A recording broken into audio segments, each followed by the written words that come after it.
est prêt, docteur? Ah, bien sûr. Oui, bonjour. Bonjour également au frère Andy qui est avec nous. Bonjour.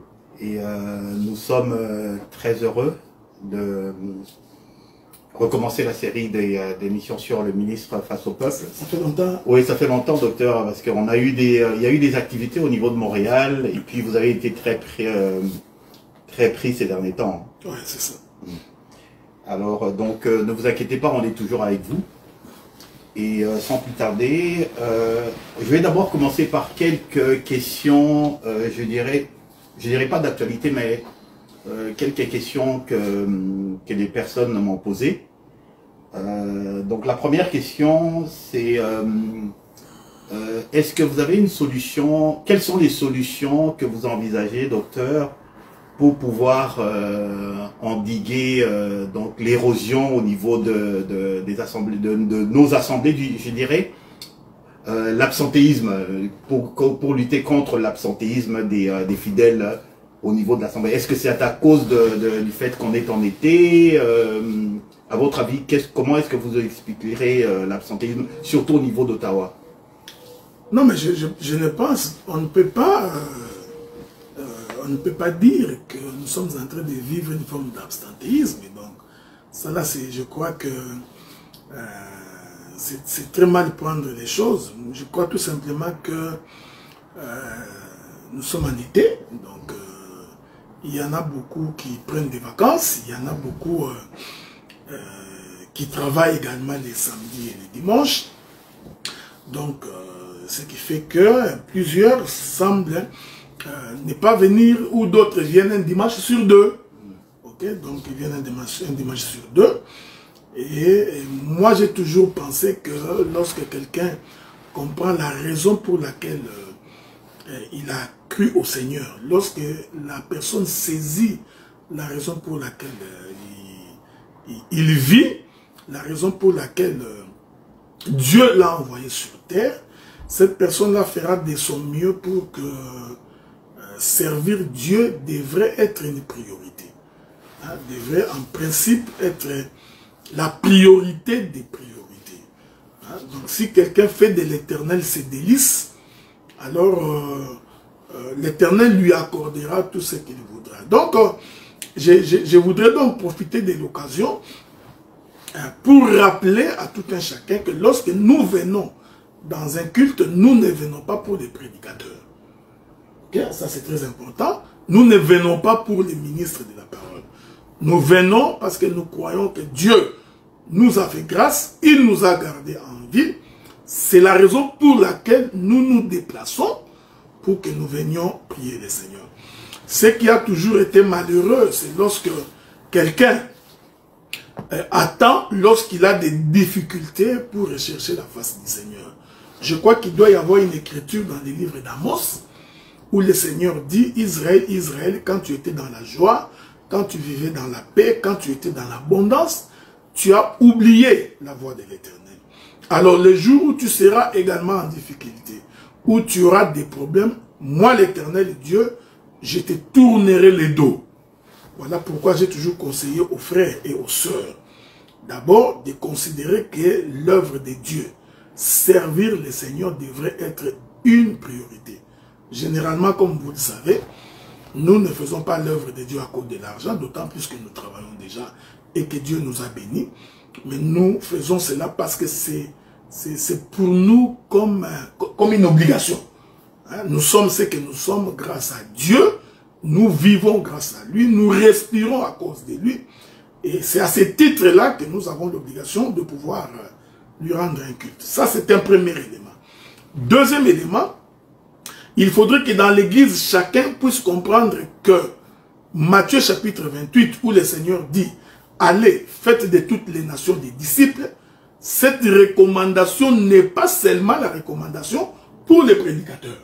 C'est-à-dire tout frère, toute sœur a l'obligation de parler de Jésus dans son entourage. Voyez-vous, donc ça ne demande pas que nous puissions créer un comité d'évangélisation pour que vous parliez de Jésus à des tierces personnes. Vous savez, nous ne fonctionnons pas comme dans les pays du tiers-monde. Ici, tu ne peux pas sortir avec ton mégaphone commencer à crier, croyez en Jésus, venez, il vous sauvera, la police va t'arrêter. Ok? Nous n'avons donc pas la même réalité que nos frères africains. Ici, tu n'auras pas toqué dans la porte de quelqu'un 2 à 3 reprises parce qu'il vous accuserait d'harcèlement. Ici, tu ne peux pas appeler quelqu'un au téléphone régulièrement pour les convaincre de croire à l'évangile au risque d'être poursuivi par la justice. Donc nous n'avons pas la même réalité sur le plan évangélique. Voilà pourquoi j'ai toujours conseillé aux frères et aux sœurs, partout où vous êtes, partout où vous vivez, si vous avez une opportunité de parler de Jésus, parlez-en, tout en recommandant cela entre les mains du Seigneur et le Seigneur aidera. Malheureusement, beaucoup de chrétiens occidentaux, vous comprenez, donc la plupart des chrétiens dans la diaspora, bon, ils sont confondus dans la masse, ils ne se comportent pas comme des chrétiens. Dans leur entourage, les gens ne savent même pas qu'ils prient. Dans leur boulot, ils ne savent pas qu'ils vont à l'église. Donc quand ils sont avec leurs amis, leurs collègues, ils se comportent comme eux, ils se confondent dans la masse. Ou alors leur comportement n'atteste pas qu'ils sont chrétiens. Voilà pourquoi les autres ne les suivent pas. Voilà un peu, c'est ça. Très bien. J'ose croire que bon, les assemblées des saints ont quand même reçu une certaine grâce dans l'étude des Écritures, la compréhension des Écritures, l'analyse des Écritures. Et mais comment se fait-il que les gens semblent plus tourner vers les églises de réveil plutôt que... Qu'est-ce qu'il faudrait pour faire connaître justement les réalités des assemblées des saints au niveau du grand public? Bon, bien aimé Sam, comme tu sais, j'ai toujours dit que je n'aime pas faire la promotion des assemblées. Ok, donc voilà. Disons l'évangile, voilà, tel qu'elle est utilisée chez la communauté des saints. Donc, je préfère encore ne pas dire la communauté des saints. Pour des raisons. Non, pas pour des raisons. Tout simplement parce que je considère que il faut éviter que nous devenions sectaires. Il faudrait éviter que nous devenions dénominationnels. Ok? Donc, le Seigneur ne nous a pas donné mandat pour aller parler de nos communautés. Il ne nous a pas donné mandat pour aller parler de nos églises locales. Le Seigneur nous a donné mandat pour annoncer l'évangile.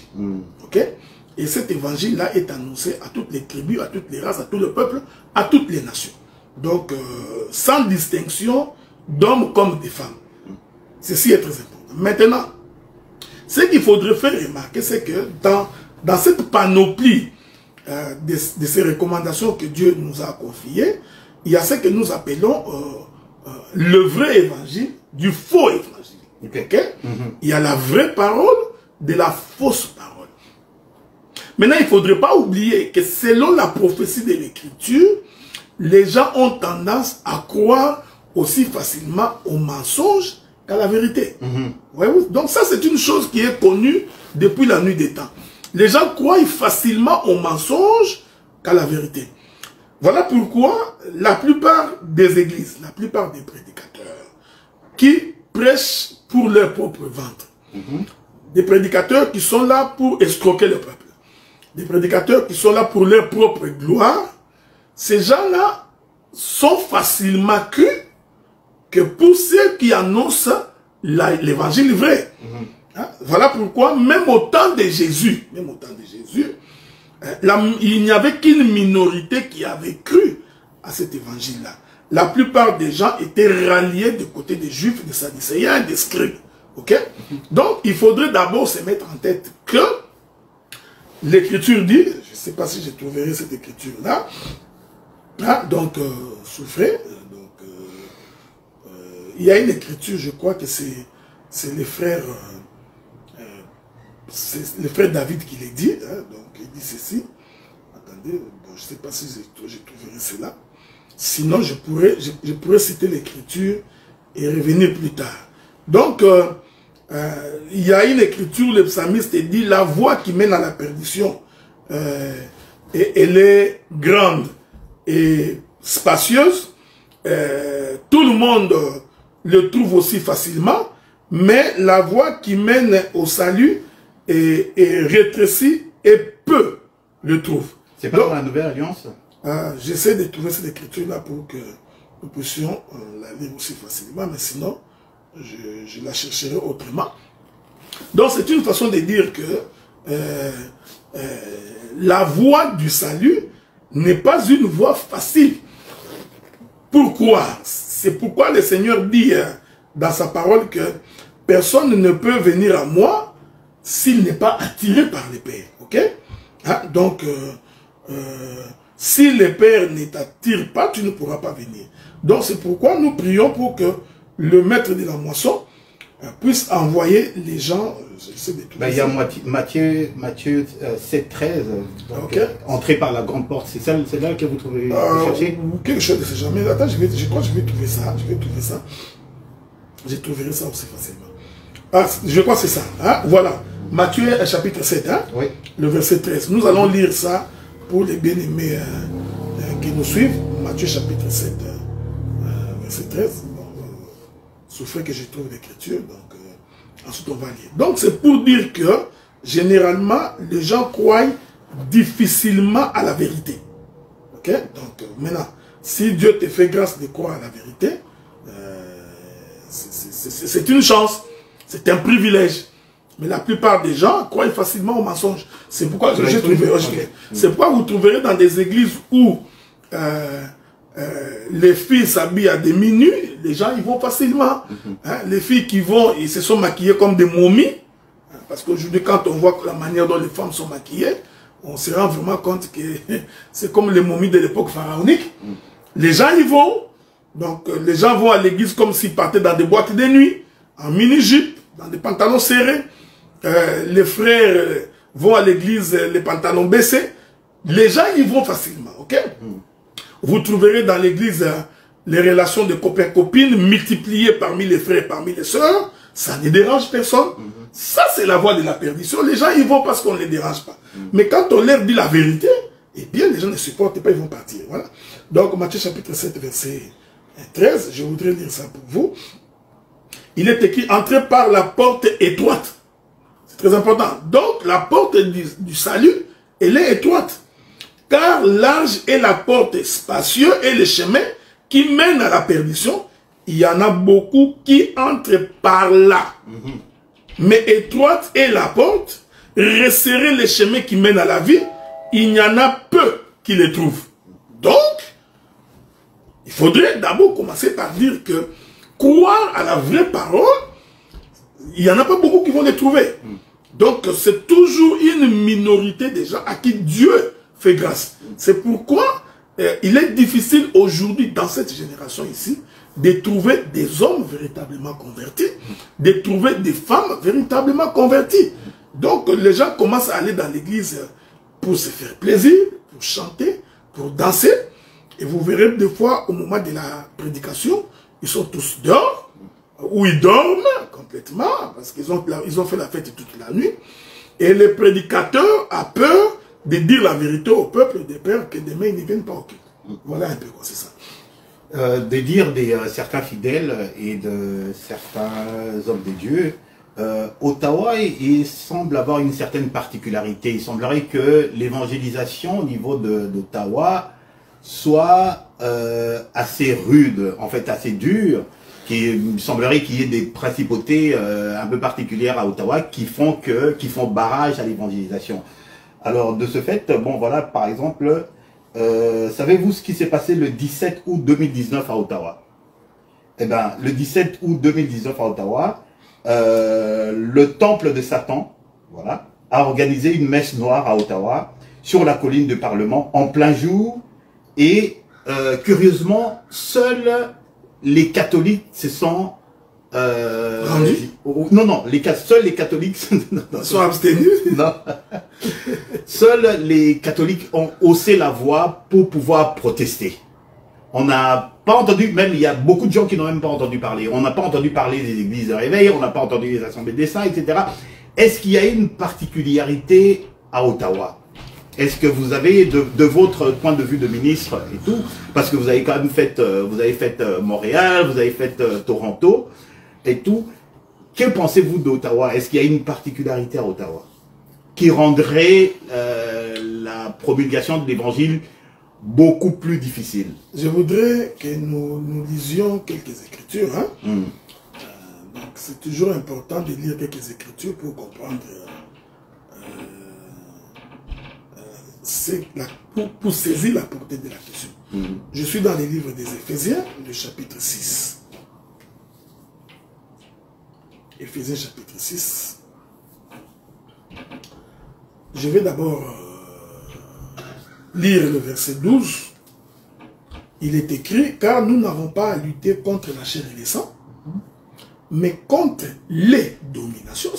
Beaucoup de chrétiens ignorent ça. Hein? La Bible appelle ça les dominations.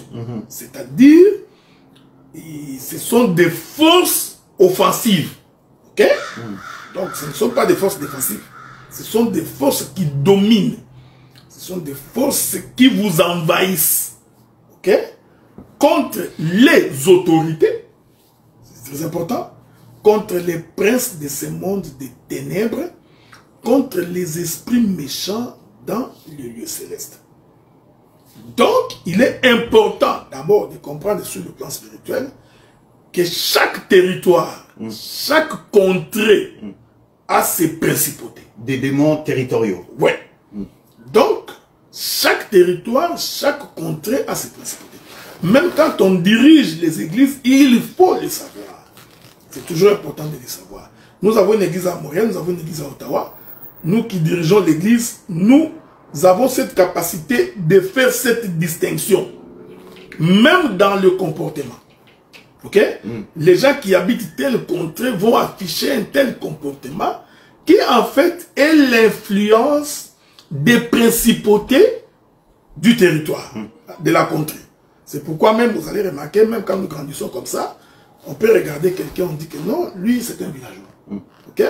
On dit l'autre, non, c'est un citadin. Non, celui-là il est Kassapa, celui-là il est de Limikin, tel est de Lubumbashi, tel est de Mbujimaï. Parce qu'en fait, c'est la contrée, les territoires, les principautés de ces contrées qui influent sur le comportement et les attitudes des gens. C'est un élément d'abord important, il faudrait saisir. Donc nous sommes à Ottawa, qui est la capitale du Canada, ce qui n'est pas n'importe quel pays. Donc, toutes les dominations, les principautés, les puissances du monde des ténèbres, de ces pays, donc les francs-maçons, les rosicruciens, toute forme de divinité que vous pouvez imaginer, les sièges se trouveraient à Ottawa. À Ottawa, ok. Voilà pourquoi, lorsque l'on vient annoncer l'évangile dans une contrée comme Ottawa, il faut savoir cela. Donc il ne faut pas l'oublier. Voilà pourquoi nous tenons à tout prix, nous mettons une importance capitale sur la notion de la prière. Parce que sans la prière, eh bien effectivement, beaucoup qui ont essayé de commencer une église ici, au bout de 5 ans, ils ont fermé. Ok? Ou alors vous fermez, ou alors vous êtes dans le faux. Ok. Ok? Donc si vous êtes... Faire des compromis. Ouais, parce que si vous êtes dans le faux, donc vous êtes du côté de l'ennemi, il ne vous dérangera pas. Mais si vous êtes dans le vrai, alors il faudrait vraiment que vous vous sanctifiez, que vous vous arrangez pour que vous ayez la vie de la prière, afin d'éviter, je m'excuse, afin d'éviter que vous tombiez dans le panneau. Donc, l'évangélisation dans la ville d'Ottawa est une chose très difficile quand on n'a pas les deux pieds sur terre. Ça, c'est un fait. Deuxième élément. Ottawa n'est pas une ville industrielle. Okay? Donc, ce n'est pas une ville des immigrants. Parce que la plupart des immigrants qui viennent au Canada, ils ont laissé de la famille. Donc, beaucoup sont beaucoup plus à la recherche de l'argent. Beaucoup plus à la recherche du travail. Et vous savez, dans des usines, dans les industries, des fois, on vous engage sans qualification. Alors que Ottawa, c'est une ville de services. Okay. Donc, nous avons ici l'administration publique du Canada. Nous avons les centres d'appel. Nous avons les banques. Ensuite, nous avons la restauration. Et vous allez remarquer que la plupart des restaurants dans la ville, dans la contrée, fonctionnent par des étudiants étrangers qui, pendant les moments de vacances, vont y travailler. Et vous allez vous rendre compte qu'à partir du mois de septembre ici, la plupart des restaurants auront une carence des employés parce que les étudiants vont rentrer à l'école. Donc, même en termes de flux migratoires, le bassin n'est pas si riche pour évangéliser. Ok. Vous comprenez? Ce qui est totalement différent de Montréal, qui est une grande ville avec beaucoup d'industries, où nous trouvons également des zones périphériques remplies des usines, dont la plupart des immigrants viennent, et la propagation de la bonne nouvelle est beaucoup plus aisée à Montréal qu'à Ottawa. Ça, c'est un élément. Deuxième élément, vous trouverez aussi à Ottawa, c'est comme nous, la plupart sont des étudiants, des gens qui font l'université, et généralement, il y a toujours un esprit universitaire dans un homme. Quand un homme rentre dans l'université, il est beaucoup plus dans une logique. Ce n'est pas quelqu'un de trop excité, c'est quelqu'un qui réfléchit, qui raisonne. Donc, même quand tu prêches l'évangile, lui, il est dans son raisonnement universitaire. Donc, tu vois, ça demande beaucoup de la part du Saint-Esprit pour convaincre. Et la thématique ici est totalement différente de la thématique du pays africain parce que nous n'avons pas la même réalité. Donc tu ne viendrais pas ici commencer à prêcher chaque jour que tu es lié par les démons. Si tu n'as pas de travail, c'est parce que c'est ton oncle. Nous allons faire une prière de délivrance. C'est parce que c'est ton oncle. Ce sont les sorciers de ta famille. Ces discours-là pourraient tenir 1 mois, 2 mois, mais après une année, ça ne tiendra plus parce que nous n'avons pas les mêmes réalités. Voilà. Bien, docteur, merci pour les explications. Alors, pour les... il y a 2 sujets aujourd'hui. On n'avait pas encore commencé? Non, on n'avait pas encore commencé. Là, on était encore dans l'actualité et puis dans les questions-réponses. Alors, le premier sujet qu'on va aborder, c'est le chrétien par rapport à la politique. D'accord? Donc, on va essayer de voir s'il y a un dénominateur commun là-dedans. Et voilà. Les communautés les plus importantes, contrairement à ce qu'on peut penser, c'est à travers le monde, c'est les chrétiens. Il y en a à peu près 2,2 milliards d'individus contre 1,8 pour les musulmans. Alors, un chrétien peut-il faire de la politique? Est-ce qu'il y a, je dirais, est-ce qu'il y a quelque chose au niveau, je dirais, qui pourrait faire barrière, qui pourrait faire obstacle à un chrétien d'entrer, de faire de la politique, je dirais pas de la politique politicienne, mais de manière active? Mais vous savez... Un chrétien qui se présente aux élections législatives, un chrétien qui veut devenir président de la République. Non, mais là, c'est pourquoi j'ai dit qu'il faut préciser. Donc, la précision, elle est détail, parce que il y a politique et politique. Hein? Engagement politique. C'est ce que je dis, mais il y a des sphères dans la politique. Donc, c'est comme moi, là, ça tu ne le savais pas. Hein? Donc, je suis intéressé par la politique municipale. Donc, j'ai été sollicité. Devenir conseiller municipal, par exemple? Par exemple, donc, j'ai été sollicité. Voyez-vous, donc, quelqu'un m'a fait une proposition. Pour faire la politique municipale. Mais maintenant, il faudrait que nous nous mettions d'accord pour 2 éléments. La première chose, c'est que les grands penseurs, les philosophes, je crois que c'est Aristote, si je ne me trompe pas, qui a dit que la politique, c'est l'art de gouverner la cité. Donc, tout ce que nous faisons est politique. Même quand nous allons au culte, même quand nous organisons nos cultes, même quand nous prions, c'est de la politique. Donc, personne ne peut échapper à la politique. Je me souviens même qu'il y a un scientifique qui disait, si vous ne vous occupez pas de la politique s'occupera de vous. Donc, quand nous travaillons et que nous avons nos taxes, nos impôts, tout ce que nous faisons là, c'est de la politique. Quand nous achetons nos maisons, nos voitures, tout, c'est de la politique. Quand nous allons en fait, personne ne peut échapper à la politique. Donc, ça va être prétentieux de notre part de dire qu'il est strictement interdit à un frère ou à une sœur de faire de la politique. Maintenant, la question est la suivante. Parce que dans la politique, il y a la sphère, différentes couches, différents niveaux dans la gestion politique. Donc, il y a la politique apparente, ce que nous voyons. Il y a finalement la politique d'une classe hégémonique qui en réalité n'apparaît pas, mais qui est en train de gérer le pays. Et ces gens-là, généralement, ne peuvent être que les disciples de Satan.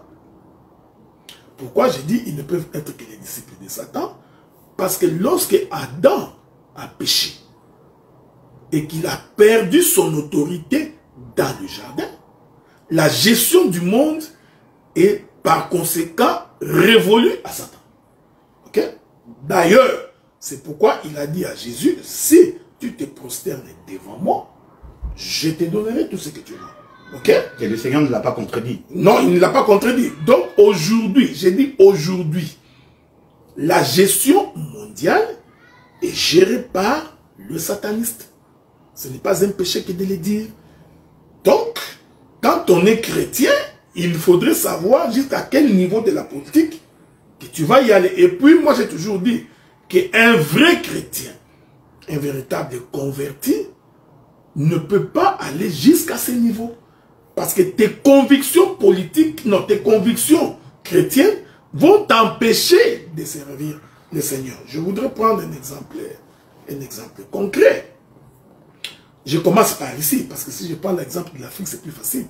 Je commence par ici. Vous allez remarquer que quelqu'un a décidé qu'il n'y aura pas les cours de religion dans les écoles.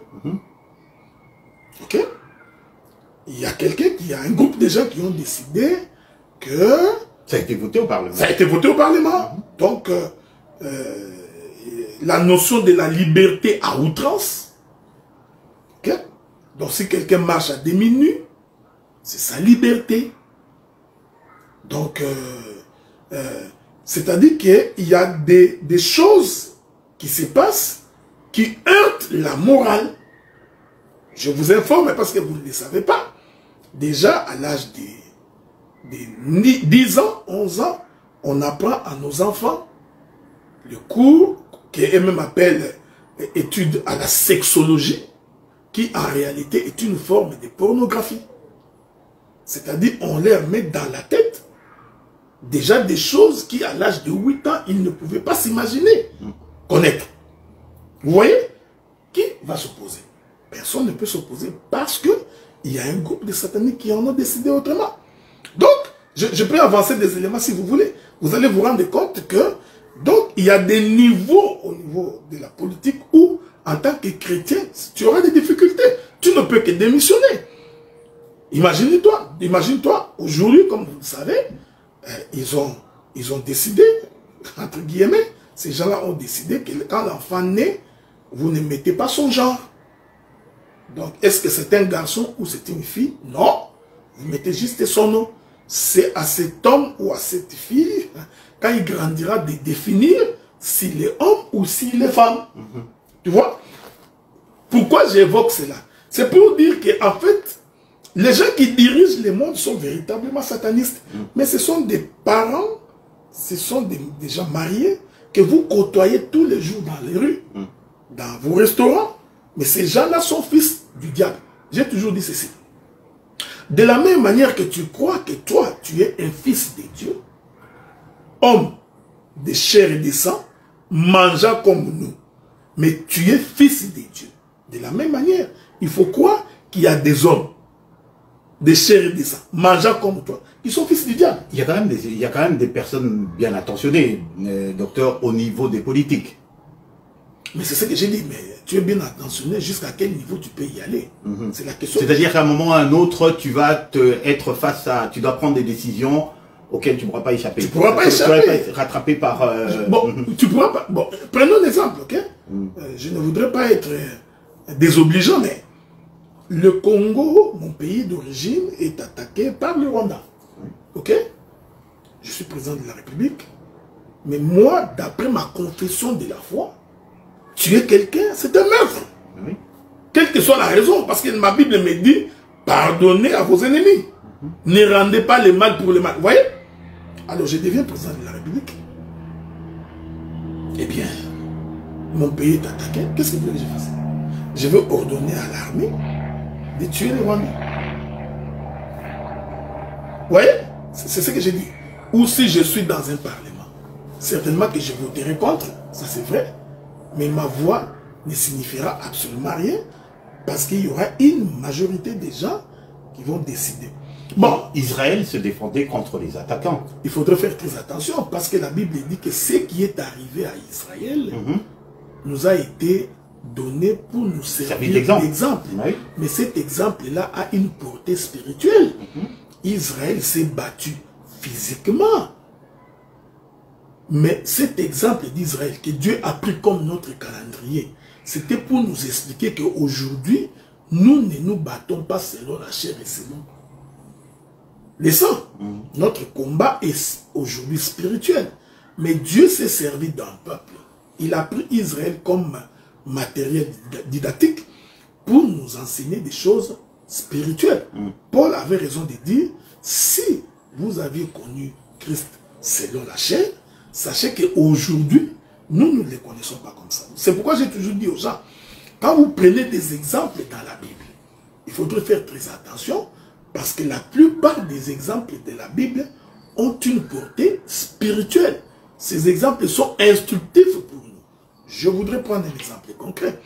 David prie, Éternel Dieu, tue mes ennemis. Ok? Ça c'est David. Mais tu n'as pas vu où Dieu est descendu pour tuer les ennemis. Donc il a fallu encore que David prenne les armes, qu'il y sorte pour tuer ses ennemis.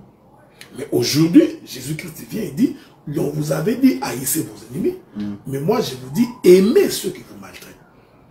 Donc c'est pour dire que en tant que chrétien, il y a des niveaux au niveau de la politique où on ne peut pas arriver de peur de heurter nos convictions religieuses. Nos convictions chrétiennes, voulais-je dire. Voilà, c'est ça. Bon, en tout cas, comme vous avez dit tout à l'heure, si vous ne faites pas la politique, vous allez être rattrapé par la politique. Mais tu peux faire la politique municipale, ça pourrait y aller, ok? Donc, pour le bien-être de la communauté, ça peut y aller, ok? Déjà là aussi, vous savez, ce n'est pas facile, hein?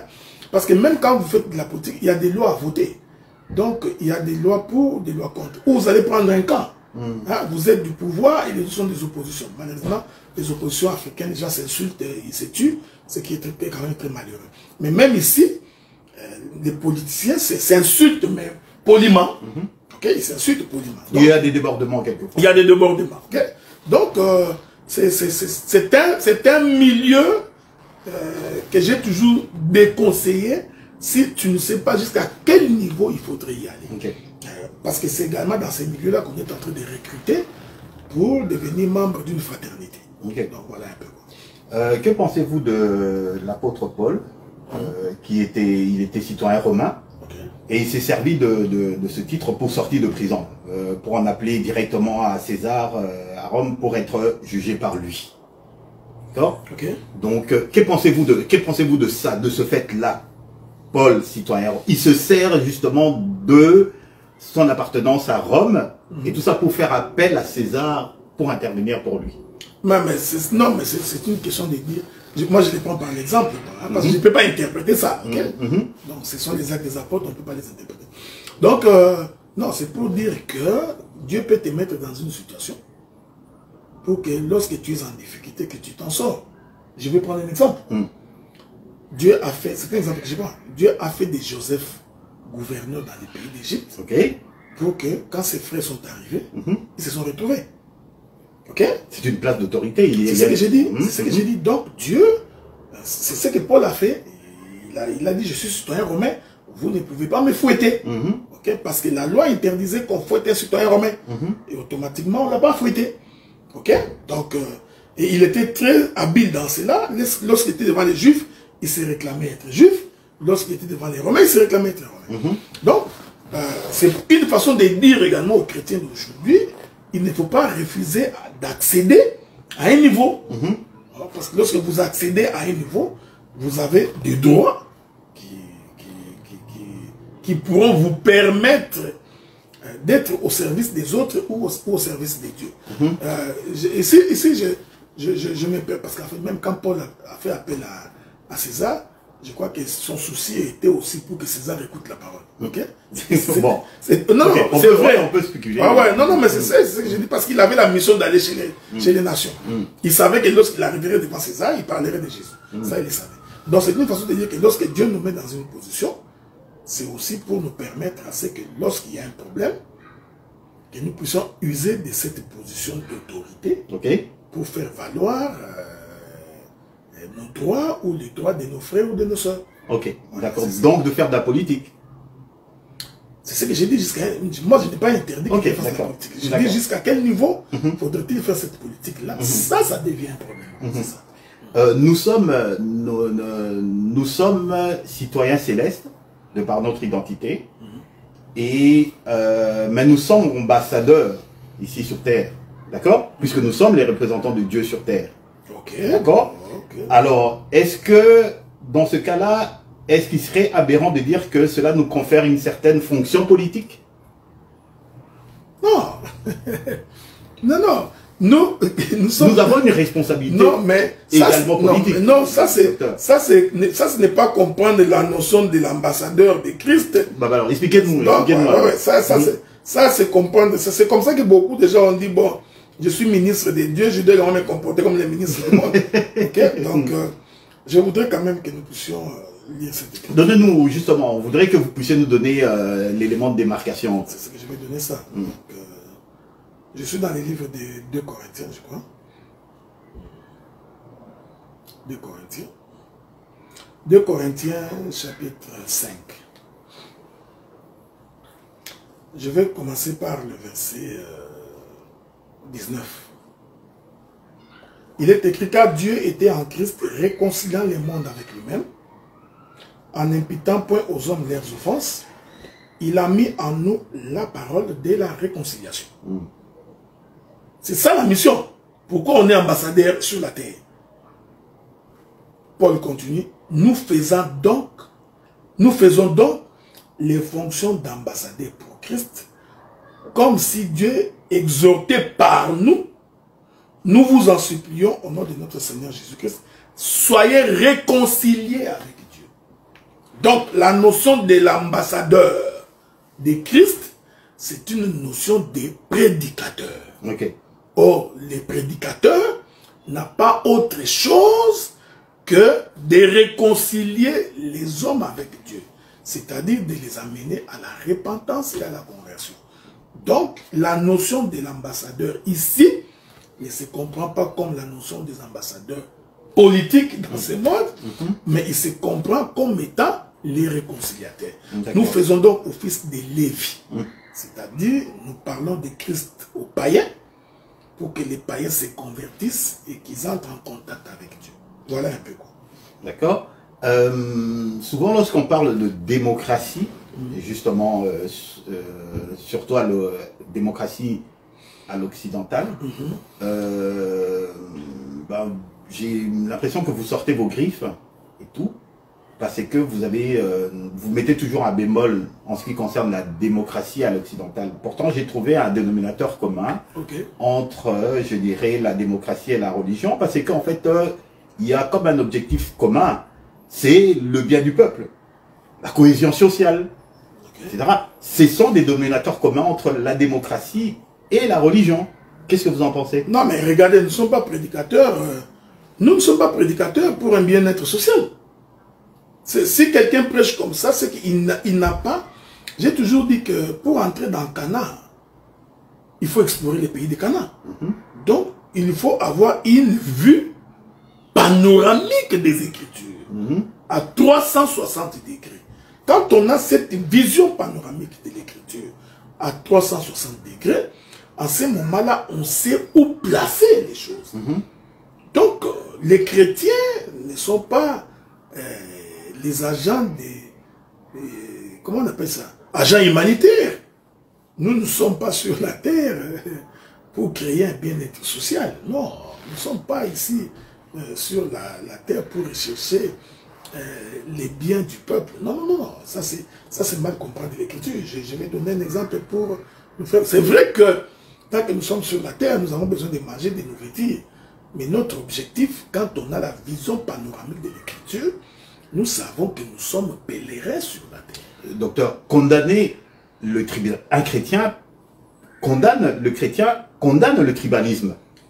Non, ce n'est pas... Pour rechercher justement une certaine cohésion sociale. Non, ce n'est pas nous qui condamnons le tribalisme. C'est-à-dire que nous sommes les témoignages de ce que Dieu a fait de nous pour que celui qui est des dieux par lui-même, la parole condamne le monde. Tu comprends ce que je dis? Je vais le dire autrement.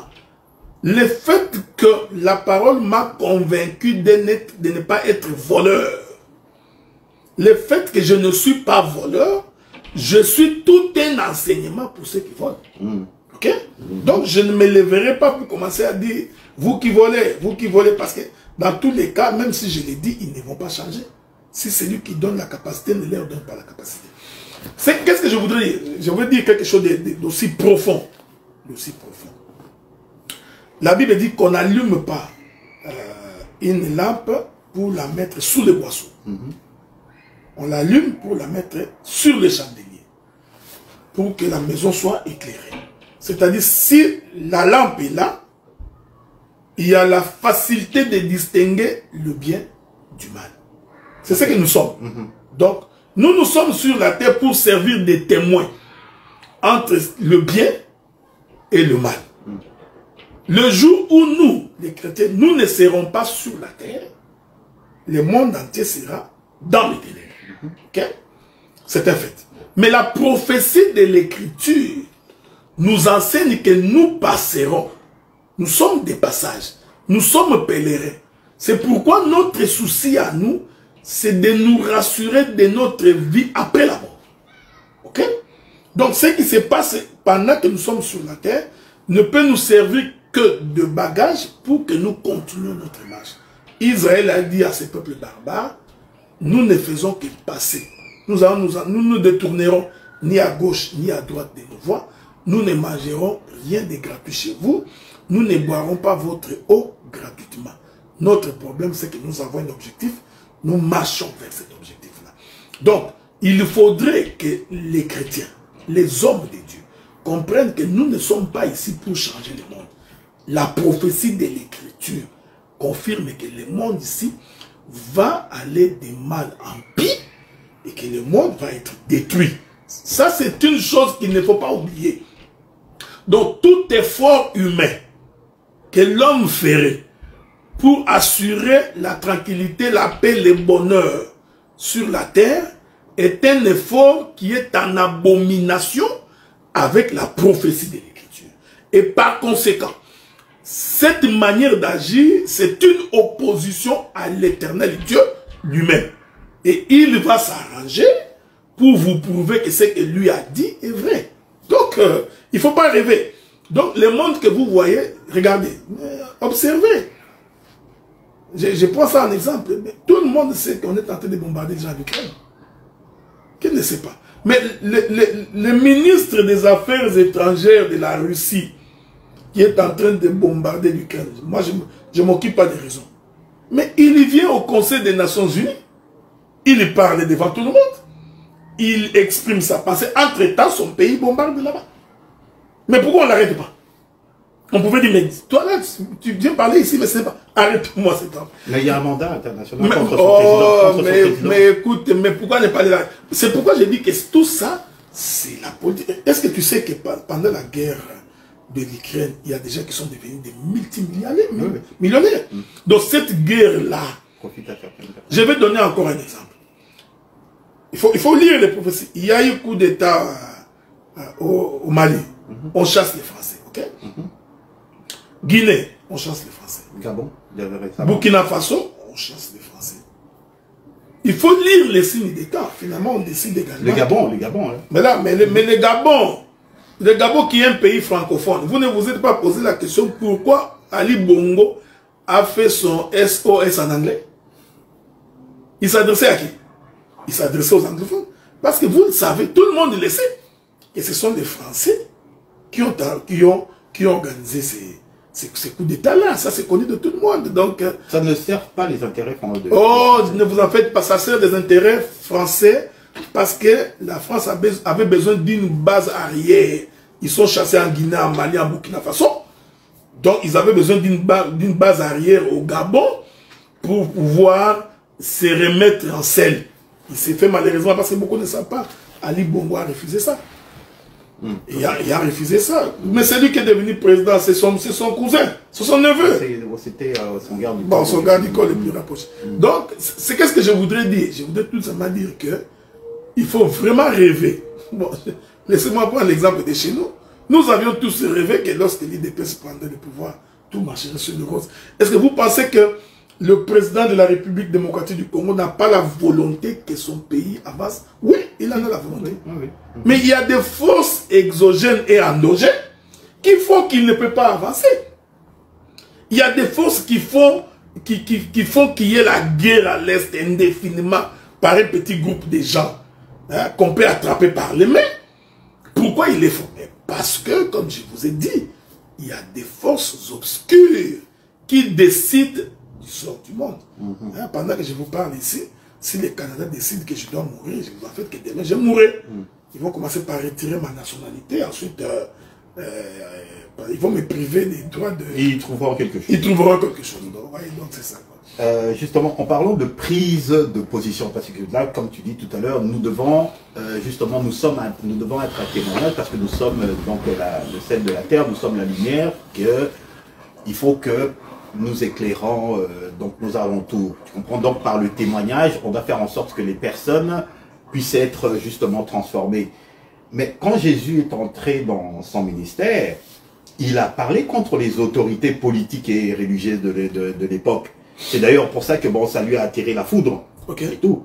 Donc le Christ quand même a pris position directe. D'accord? Il ne s'est pas simplement servi de son témoignage, il a parlé contre les autorités politiques de l'époque. Mais non,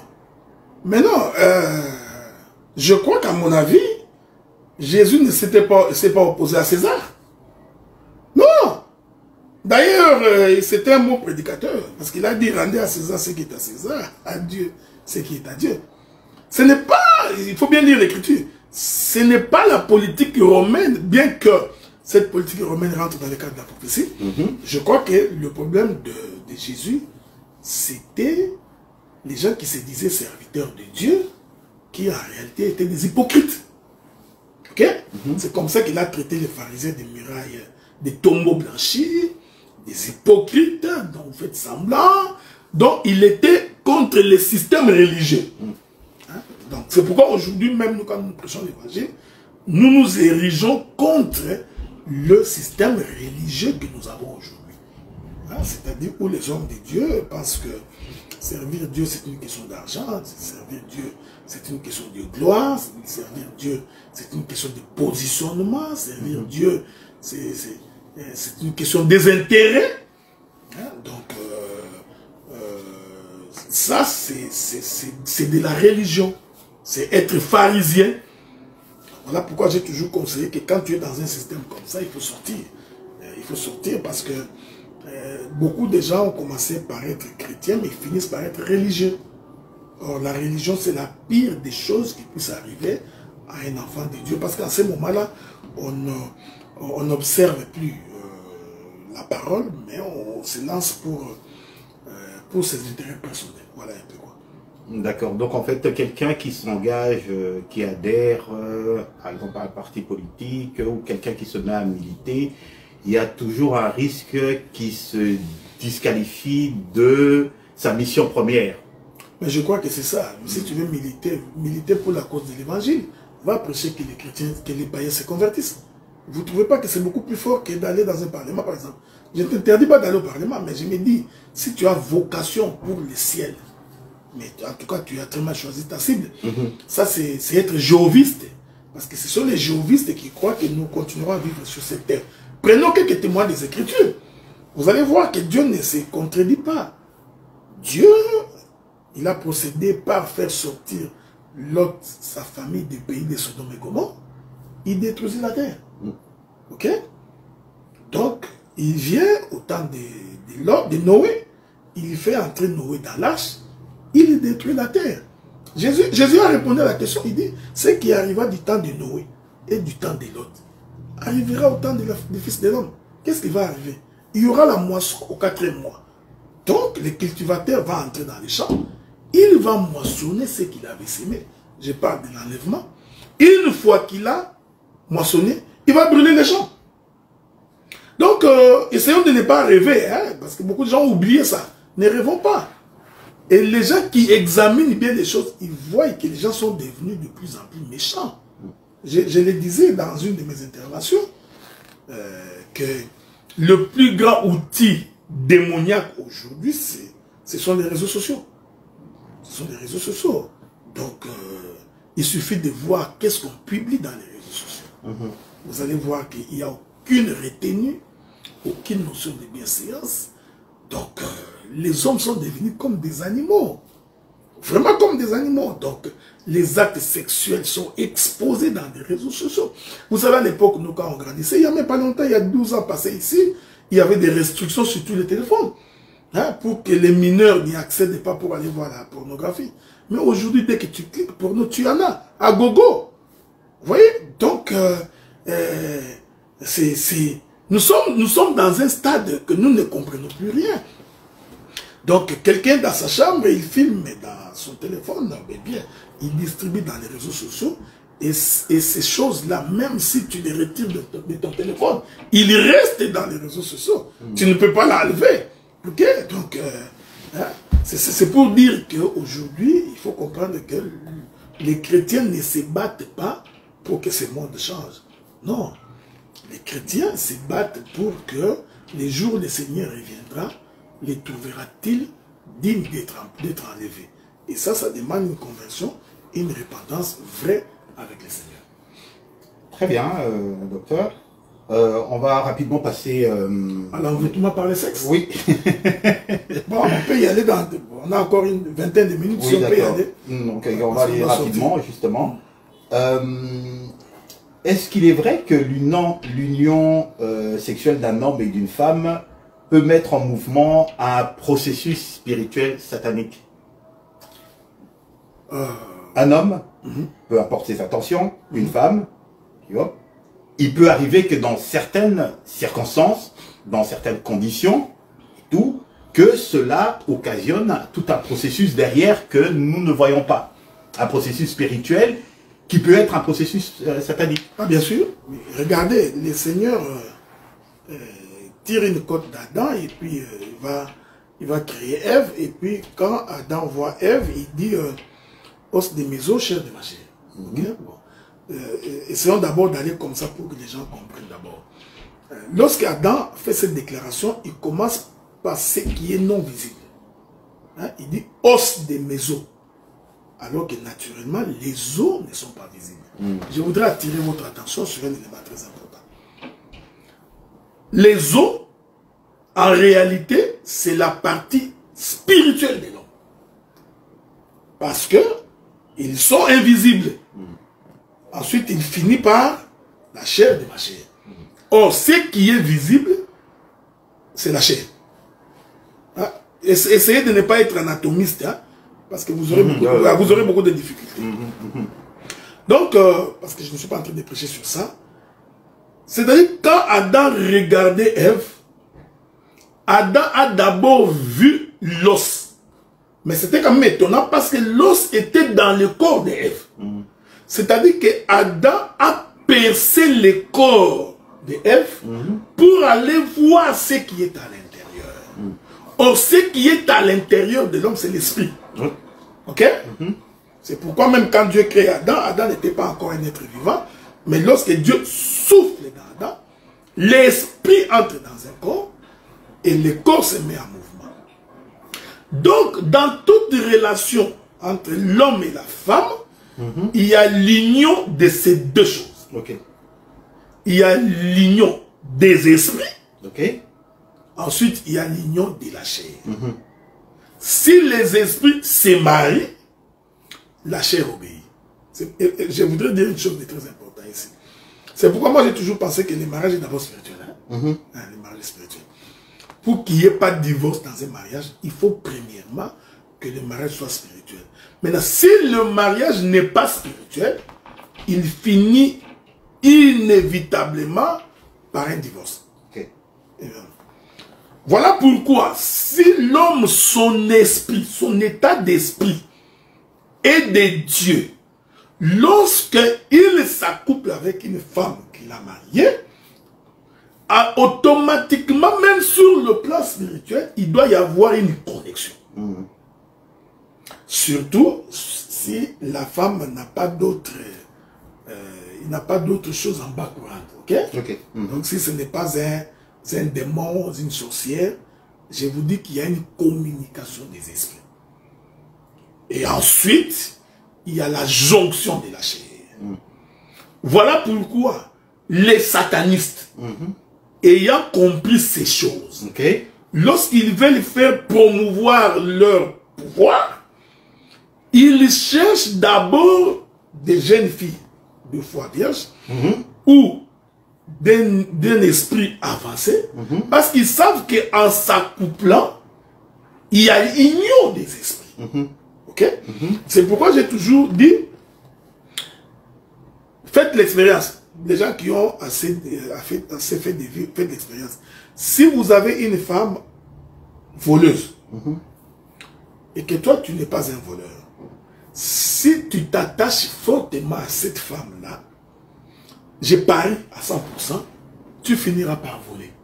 Parce que le jour où elle ira voler, elle va t'amener des choses qu'elle a volées. Et le jour où on va l'attraper, où on sera en train de la rechercher, toi en tant que son mari, tu seras tenté de les couvrir.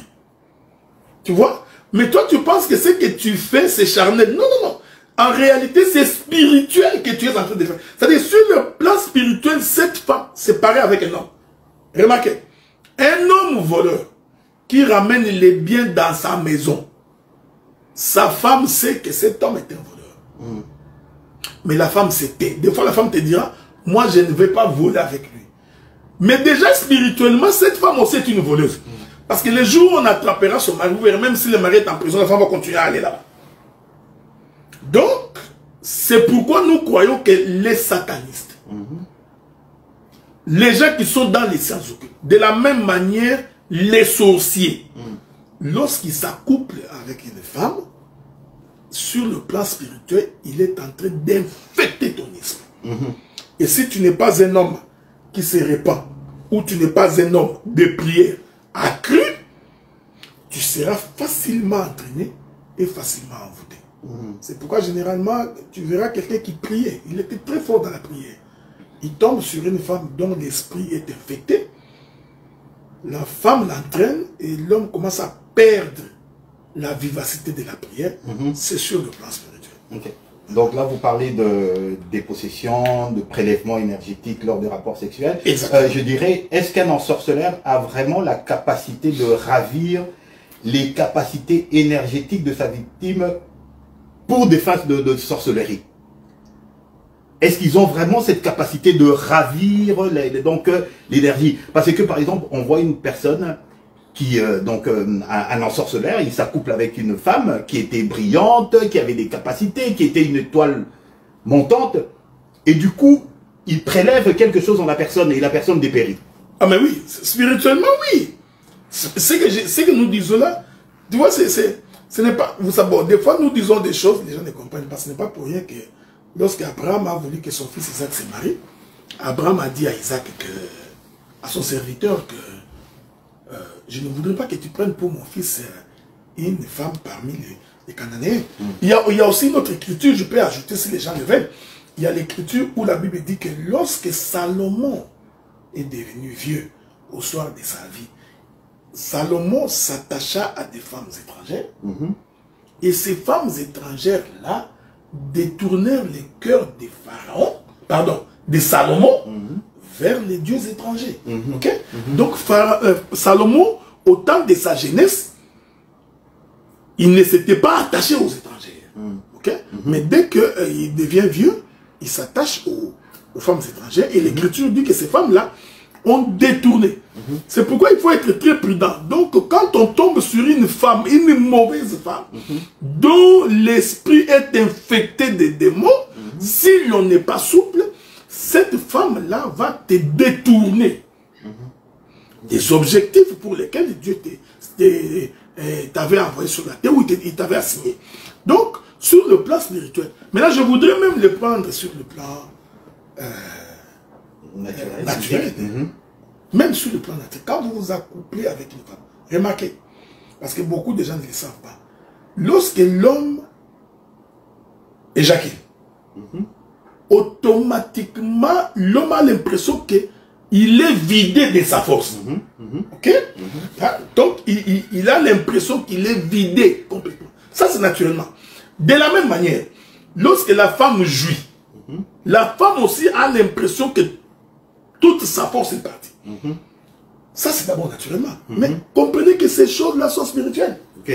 Donc, sur le plan spirituel aussi, ça s'est fait. Il y a une énergie qui s'en dégage. Il y a une énergie. C'est pourquoi le choix du partenaire est une chose importante.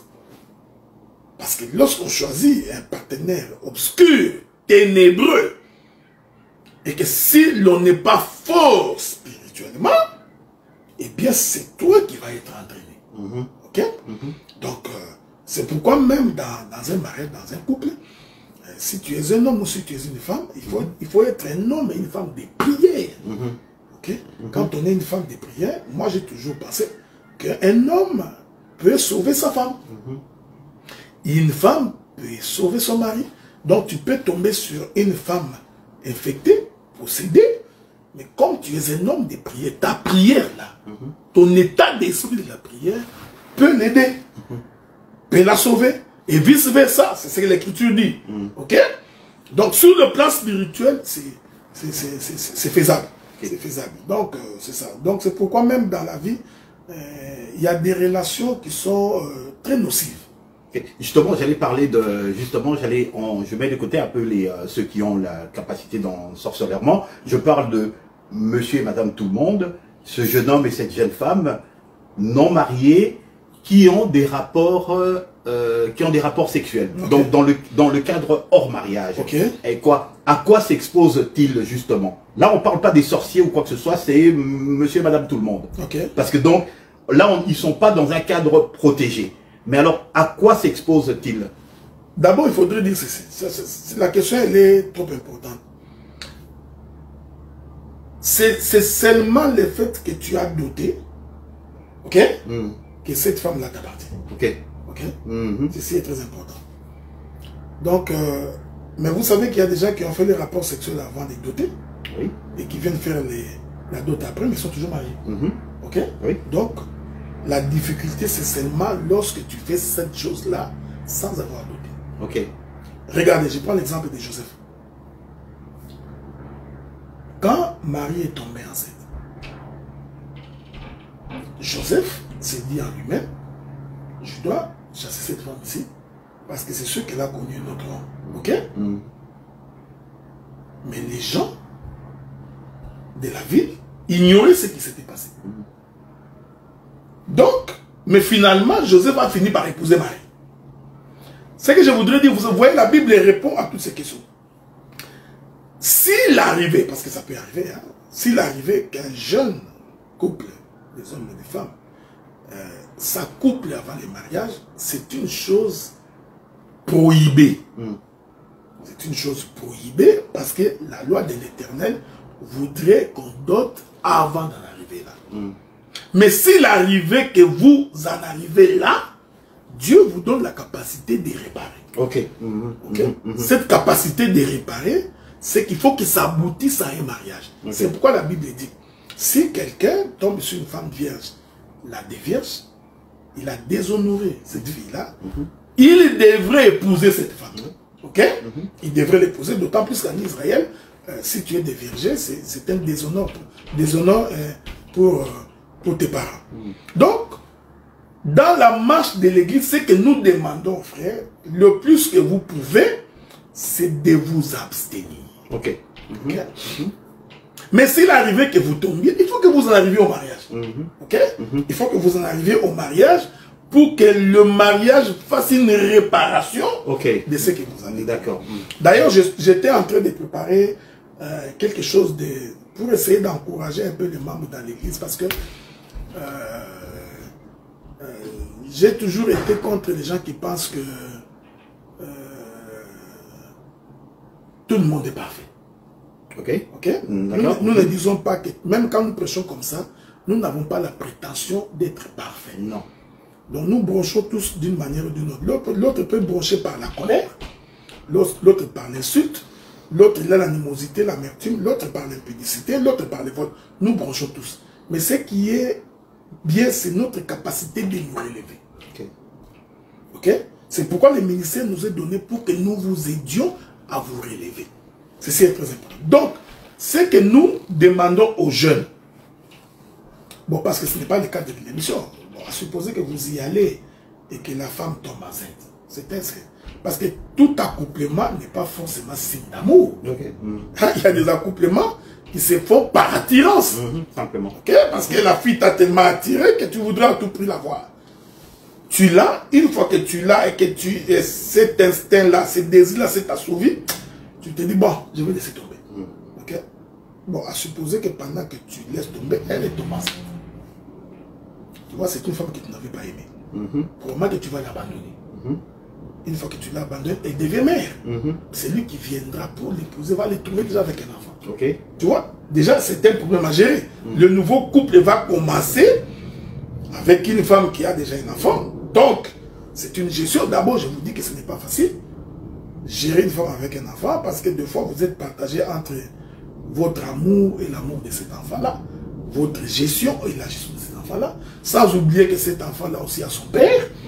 Donc, il y aura toujours interférence du père de cet enfant. La jalousie, tu vois. Donc, c'est ce que nous conseillons. Il ne faudrait pas en arriver là, parce que même ton mariage risquerait d'être compliqué, affecté. Donc, c'est un peu dans ce sens-là. C'est ça. Dernière question. Okay. On va parler ça a été rapide quand même aujourd'hui. Hein? Oui, si. Okay. On va parler de la pollution sexuelle par les rêves. D'accord. Bien souvent, il y a des personnes qui rapportent qu'il avait fait un rêve pour lequel il était en train de s'accoupler avec une personne. Et il y a des gens qui semblent ne pas trouver cela, je dirais, extraordinaire, ou bien, bon, ils invoquent ça comme si c'était un fait divers. Quel danger y a-t-il dans ces genres de situations? Quelqu'un qui fréquemment, donc moi j'ai parlé de la pollution des rêves, parce que bon, en fait, c'est pas censé arriver. Quelqu'un qui fréquemment fait des rêves pour lesquels il y en a même qui font des rêves où ils s'accouplent avec des reptiles, des choses de ce genre-là. Vous comprenez? Mais quel conseil vous donnerez aux gens justement qui pendant leur sommeil, ils ont des rêves érotiques? Je suis en train de chercher une écriture dans... Je ne sais pas si j'ai trouvé cette écriture-là, donc...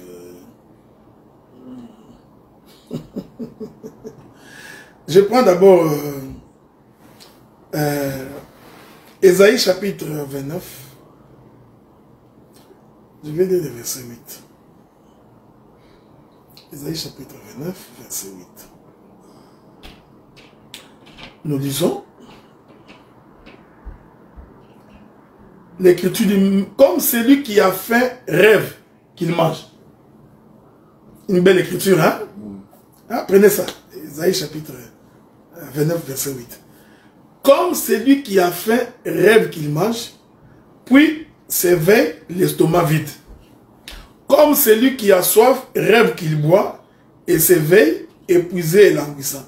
Ainsi en sera-t-il de la multitude des nations qui viendront attaquer les montagnes de Sion. J'ai pris cet exemple parce que le prophète d'Ésaïe nous fait comprendre que celui qui a faim va rêver qu'il est en train de manger. Celui qui a soif va rêver qu'il est en train de boire. Qu'est-ce que je voudrais dire? Mais effectivement, celui qui a un désir sexuel et qu'il ne peut pas le satisfaire, il va rêver qu'il est en train de faire l'amour. Il le rêvera. Ça d'abord, ce n'est pas un problème. Ok? Donc c'est tout à fait normal, ça peut arriver. D'accord. C'est pourquoi le frère Paul dit, si tu n'as pas la capacité de t'abstenir, il faut te marier. D'abord, l'acte sexuel, c'est un besoin naturel, physiologique. Tu ne peux pas en échapper à moins que tu sois malade. Ou que tu aies atteint un certain âge avancé, ou ce n'est plus vraiment une passion. Donc, que quelqu'un ait rêvé qu'il est en train de faire l'amour, ça, ce n'est pas un problème, c'est un rêve. Vous savez, quand on était petit, j'ai rêvé que j'étais en train de faire pipi au coin de la rue. Et j'ai fait pipi dans les lits, ok? Donc, c'est pas bon. Maintenant, le danger, c'est que lorsque ces rêves-là deviennent comme des réalités, c'est là où ça devient dangereux. Tu as vraiment la sensation de l'avoir fait. Ok? Tu as vraiment la sensation que tu es en train de copuler jusqu'à ce que tu as joui. Là, ça devient dangereux. Ok. Ok? Parce qu'il y a, nous étions tous jeunes, on a connu de pollution nocturne. Hein? C'est-à-dire que tu fais une pollution nocturne sans avoir rêvé. Hein? Sans un songe et puis un des plaisirs te prend et tu fais la pollution nocturne.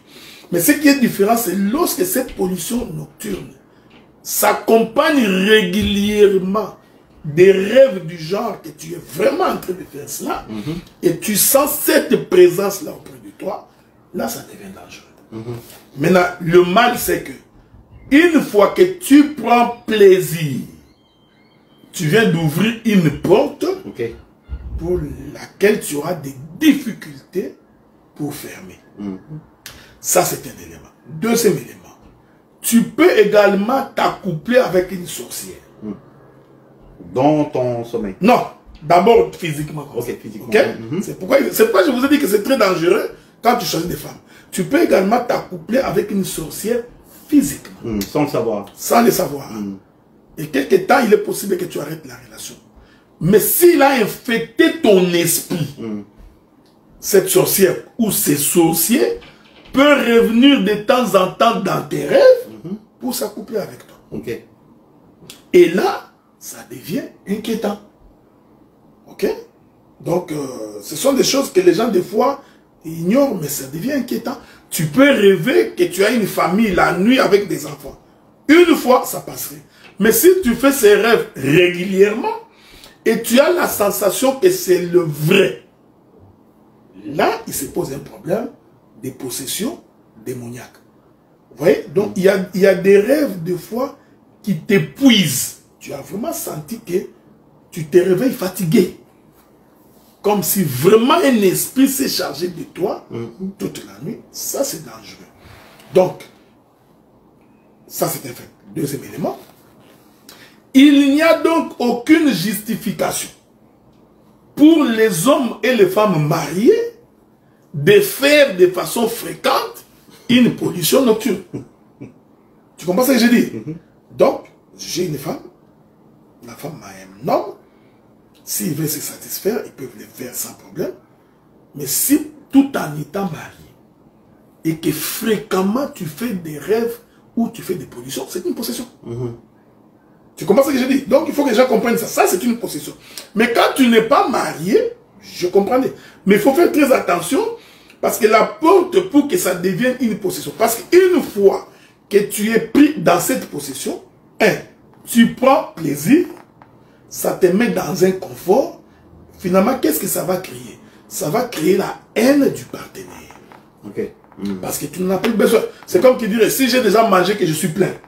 Donc même si vous mettez le foufou à table, pourquoi j'en mangerai? Parce que je suis plein. C'est pareil. Donc, quand tu prends plaisir et tu ouvres une porte et que ça devient fréquent, automatiquement tu as la haine du partenaire. Ça, c'est une possession.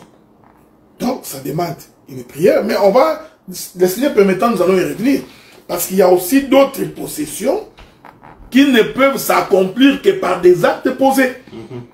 Donc la prière en elle-même ne suffit pas. Je sais qu'il y a beaucoup de questions qui sont posées, mais on ne peut pas laisser. On va revenir. On va revenir parce que je vois qu'il y a plus... On va faire une émission sur ce sujet-là en particulier. Donc, vous voyez, donc c'est très important. C'est pourquoi j'insiste. Donc si le mariage est spirituel, même sur le plan charnel, il doit y avoir une satisfaction.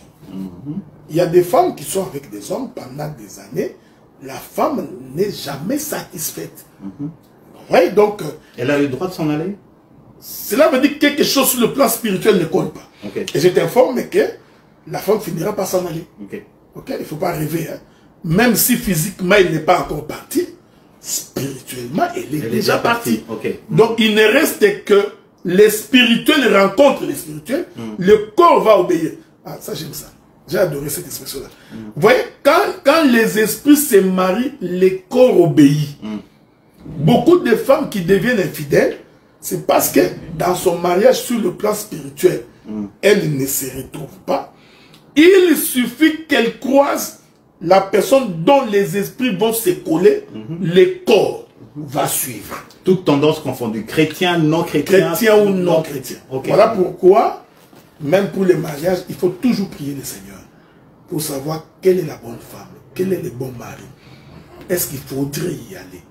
Vous voyez? Donc ceci est très important. C'est pourquoi j'ai dit, donc, de la même manière, lorsqu'un homme avec une femme et que l'homme considère pendant des années qu'il n'est pas satisfait. Vous savez, il y a beaucoup de femmes qui s'en foutent. Hein? Ils ne vérifient pas si l'homme est satisfait dans un couple. Hein? Parce qu'il faut que l'homme soit satisfait. Dès que l'homme est satisfait, cette satisfaction charnelle, en fait, est un produit d'une connexion spirituelle. Ben, il faut que ça soit dans les deux sens. C'est ce que j'ai dans les deux sens. Pareil pour une femme. Ok? Donc, voilà pourquoi nous vous conseillons de prier le Seigneur, de véritablement prier le Seigneur, de vivre dans la paix. Donc, les actes que vous posez, la manière dont vous vous comportez, il est possible que, sans le vouloir, vous allez divorcer. Voyez-vous? Vous allez vous divorcer. Donc, il y a des femmes qui disent « Ah, je m'en fous. Hein?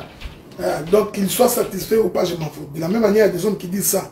On s'en fout, qu'ils soient satisfaits ou qu'elles soient satisfaites ou pas. Non, je t'informe que si sur le plan spirituel ça marche, ça devrait marcher sur le plan charnel. Donc, c'est pourquoi vous verrez des gens qui se sont mariés 3 mois après, 4 mois, ça ne marche plus. Hein? Ou 2 ans après, ils ont tenté, ils ont forcé, ça ne marche pas. Parce que d'abord, spirituellement, il n'y a pas eu une connexion. Donc, voilà, c'est pourquoi nous vous conseillons généralement de vous rassurer que, bon, c'est aussi difficile à savoir, est-ce que c'est ton âme sœur sur le plan spirituel? C'est pourquoi il faut prier le Seigneur, c'est ça.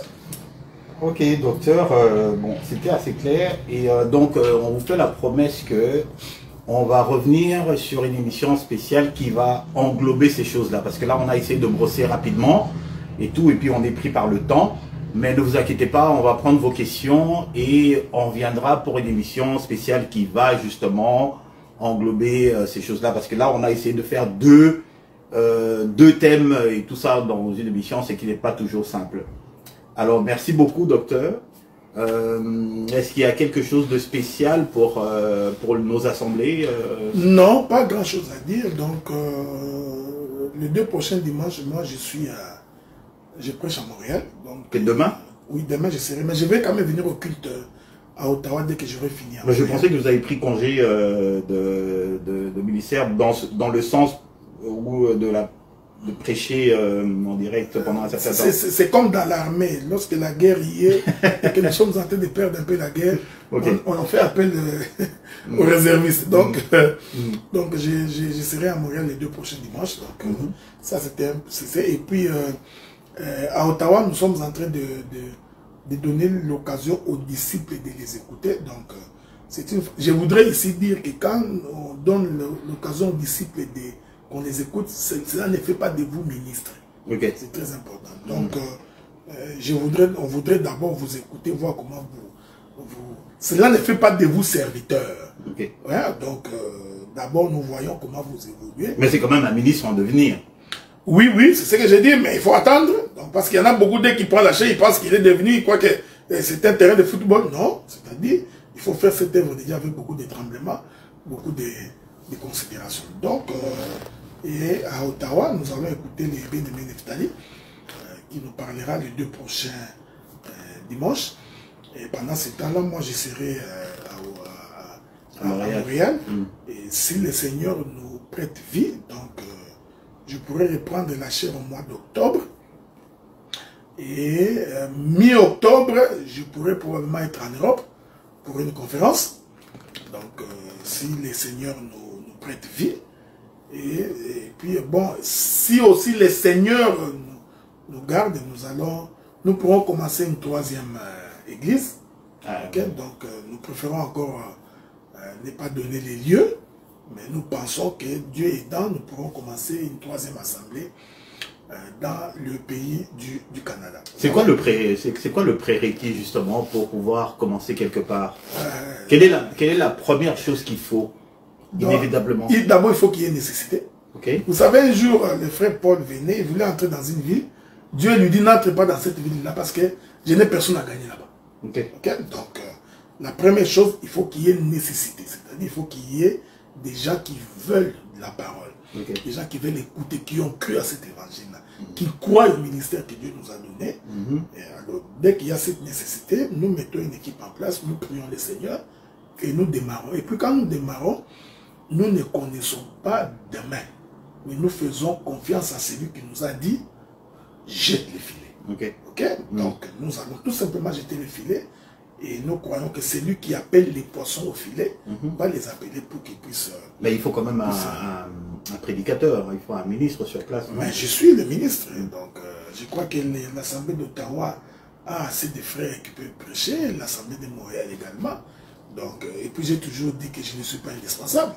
Donc je pourrais me déplacer pendant un temps pour jusqu'à ce qu'il s'organise. Donc ça, il faut que dans vos prières, il faut recommander ça. C'est comme j'avais dit à un frère, donc cette assemblée-là, il n'y aura rien de lingala. Donc il n'y aura aucune chanson en lingala. Parce que, vous voyez, les gens avec qui on a vécu pendant longtemps, comme moi, bon, donc nous avions décidé, il n'y aura absolument rien de lingala. Donc tout va être en français. Les cultes en français, les chants en français, même si nous allons chanter comme des recueils. Dieu Tout-Puissant, tu vois? Donc ça va être un peu comme ça. Il n'y aura pas la musique comme les Africains. La manière dont on joue là. Donc le volume, les décibels est tellement haut que ça fait mal à la tête. Non, je crois que dans la vision que le Seigneur m'a donnée, nous avons essayé d'écarter tout ça parce qu'il y a un objectif que nous voulons atteindre. Voilà un peu comme c'est ça. Ok, alors donc bonne chance à nous, priez pour nous. Et donc pour la prochaine émission, on vous donnera le programme prochainement. Mon frère, est-ce que tu aurais une question rapidement avant qu'on puisse clôturer? Non. Ah. Ok, c'est bon alors. Merci d'avoir été là et vous aussi, merci d'avoir été présent pour nous écouter. Alors nous vous disons bonne soirée et à la prochaine.